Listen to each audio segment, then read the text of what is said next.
Сәлем баршаларыңызға. Бүгін мен сіздермен бірге таңғы асқа арналған өте құрғақ әрі дәмді болып шығатын май-чүйкені рецептімен бөлісемін. Осындай әдемі болып шығады. Міндетті түрде жасап көріңіздер. Способ ыдысымызға ұнымызды саламыз. Оның үстіне бір тал жұмыртқамызды салып араластырамыз.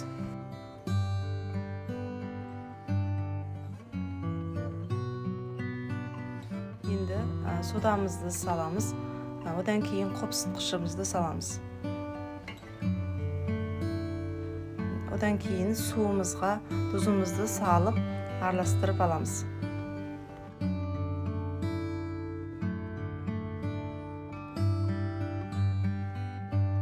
Біз енді оны таяқшаның көмегімен жақсылап араластырып алғаннан кейін суымызды құйып жұмсақ теста илейміз.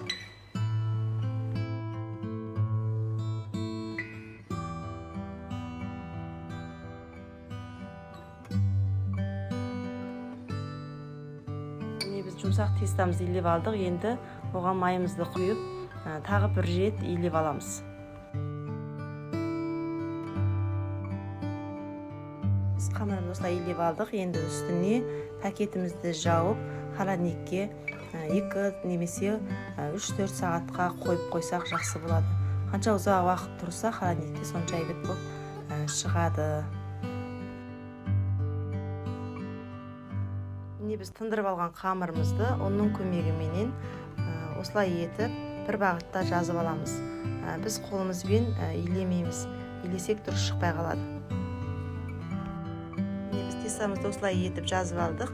Енді осындай бөліктерге бөліп кесіп аламыз.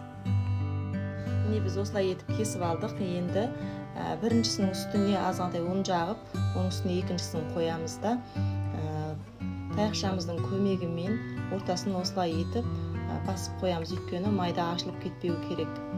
Осылай етіп барлығын жасап алғаннан кейін қызып тұрған майымызда бір-бірлеп пісіреміз.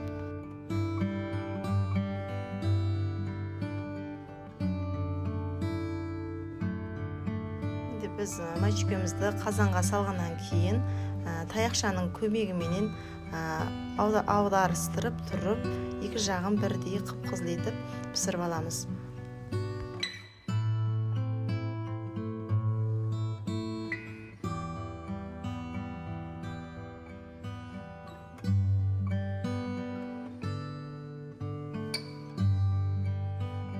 Біздің май-чүйкелеріміз осындай әдемі болып пісіп шықты. Егер де видео ұнап жатса, каналыма тіркеліп лайк басып кетуді ұмытпаңыздар.